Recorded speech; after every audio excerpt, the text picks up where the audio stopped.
grand entretien ce matin. Notre invité avec Raphaël Legendre, c'est Philippe Brun. Bonjour, vous êtes député de l'Eure, vice-président de la Commission des finances de l'Assemblée nationale. Et maintenant, qu'est-ce qu'on fait? On sait a priori comment on va finir la journée. On n'aura plus de gouvernement ce soir. Deux questions. Si Olivier Faure est nommé à Matignon, est-ce que vous espérez être ministre des Finances? Et votre première décision sera-t-elle d'augmenter massivement les impôts? Alors d'abord, pour répondre à votre question, généralement, on ne porte pas bonheur à ceux qui y répondent. Donc je ne répondrai pas s'agissant des postes ministériels. Il paraît tout à fait prématuré et dans l'état, je suis aujourd'hui peu confiant sur l'idée que Emmanuel Macron enfin donne le pouvoir à la gauche, si nous le souhaitons.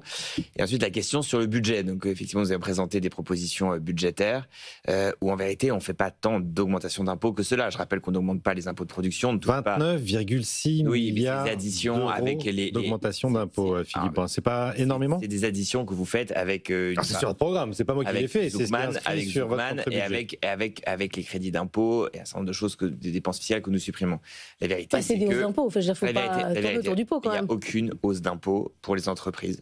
Il n'y a rien pour les entreprises. Il n'y a pas d'hausse de l'impôt sur les sociétés, aucune hausse d'impôt de production. Mais donc vous ne touchez pas au pacte Dutreil, vous ne touchez pas ce que vous appelez les aides aux entreprises. Non, ce n'est pas des entreprises, ce n'est pas des... L'ISF, tout ça, ça n'existe pas. Mais ça touche un certain nombre de gens qui ont pu profiter de la crise. Ça touche des personnes individuelles qui ont des grandes fortunes, mais ça ne touche pas en vérité les entreprises. Mais revenir sur les allègements de charges, par exemple, des entreprises, ça touche les PME, les TPE, ça touche tout le monde. Oui, et aussi on baisse la CSG sur les bas salaires. Donc en vérité, c'est juste aujourd'hui, on met en place un système qui permet à la fois de redonner du pouvoir d'achat aux gens entre 1 et 1,4 SMIC, et dans le même temps, effectivement, on revient, mais c'était d'ailleurs prévu par Michel Barnier déjà, sur un certain nombre d'allègements de cotisations qui sont sur des salaires élevés et qui n'ont pas montré leur efficacité. Mais donc vous dites économique. Ce matin, les entreprises ne seront pas touchées par des hausses d'impôts si à partir de demain on applique le programme du Parti Socialiste? Non, il n'y aura pas de hausse d'impôts, pas de hausse de l'impôt société. On ne rétablit pas les impôts de production dans notre contre-budget.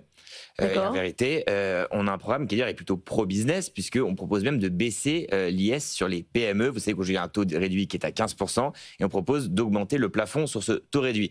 Donc il y a effectivement une mise à contribution des plus aisés. La taxe Zuckman, on en reparlera.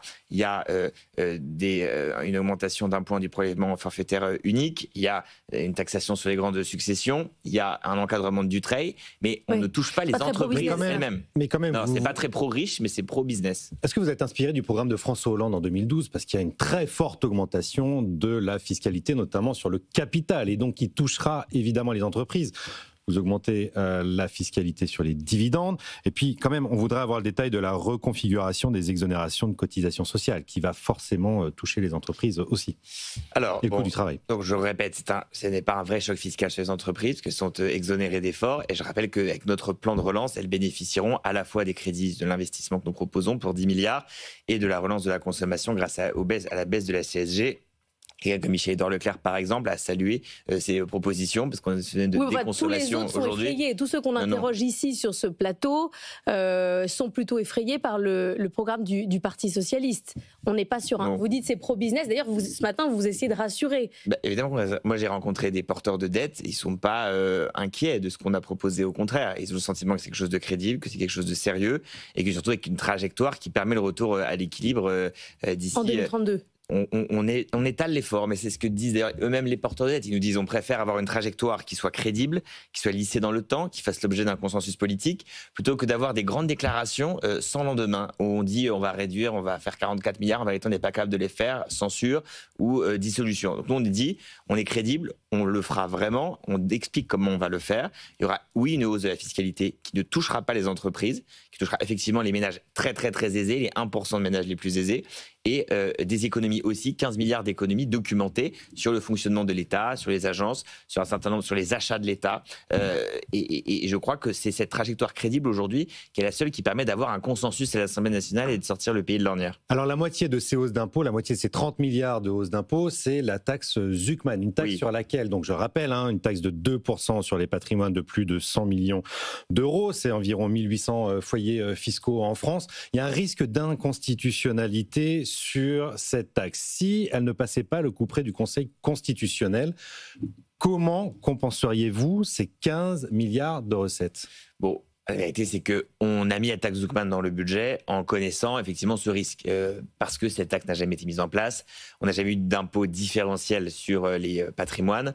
Et donc, nous verrons bien ce que sera le Conseil constitutionnel. Je préfère dire et rappeler ici que personne ne peut prétendre deviner à l'avance ce que dira le juge constitutionnel. Regardez la loi Duplomb, personne ne pensait qu'elle Non, mais c'est une partie très importante. Et un certain nombre de gens, par exemple, Dominique Rousseau disait que la réforme des retraites était contraire à la Constitution. Donc on verra bien ce que dira le Conseil constitutionnel. Nous disons en tout cas, c'est que si cela ne fonctionnait pas, je rappelle que on a eu pendant des années en France l'ISF qui a bien fonctionné, qui lui est conforme à la jurisprudence du Conseil constitutionnel. Oui. On a d'autres leviers à notre de l'ISF. On a d'autres leviers à notre disposition. Vous avez évoqué et puis le retour des impôts de production aussi pour les entreprises quand même. Non, pour l'instant. Vous semblez revenir dessus là. Non. Dites-nous aujourd'hui. Non. En tout cas, nous ne l'avons pas mis dans notre budget. Notre volonté, c'est de ne pas toucher aux entreprises. Bref, c'est que les entreprises.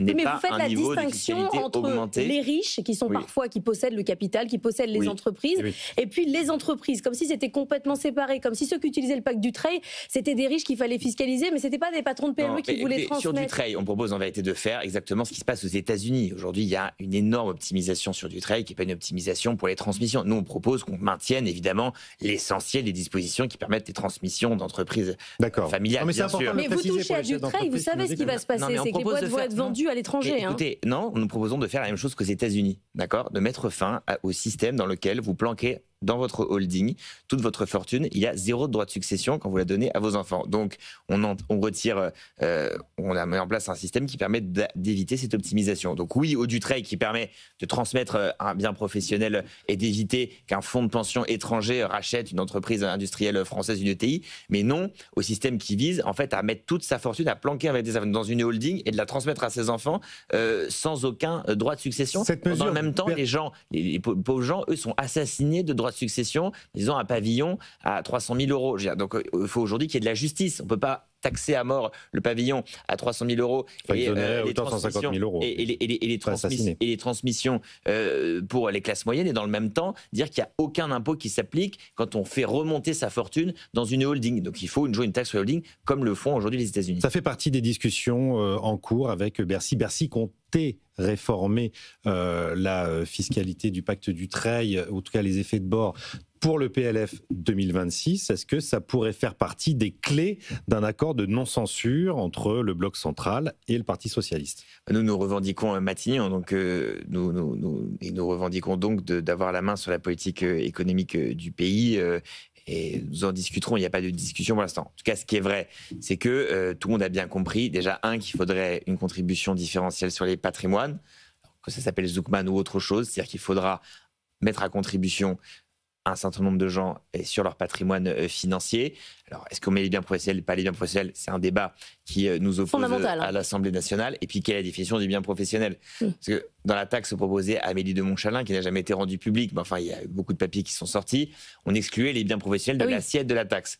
C'est-à-dire que c'était le cas de l'ISF aussi, précédemment. Oui, alors ça veut dire qu'en vérité, si vous avez un enjeu majeur. Donc, dans ce système-là, Madame Bettencourt, Meyers Bettencourt, elle paierait la taxe. Mais en revanche, Vincent Bolloré et sa famille ou Bernard Arnault ne la paieraient pas puisqu'ils sont tous dans l'organe de direction. Et ce qui définit le bien professionnel, c'est d'être dans l'organe de direction de la société. Toute la famille Arnault et toute la famille Bolloré, ils sont tous dans les organes de direction des sociétés.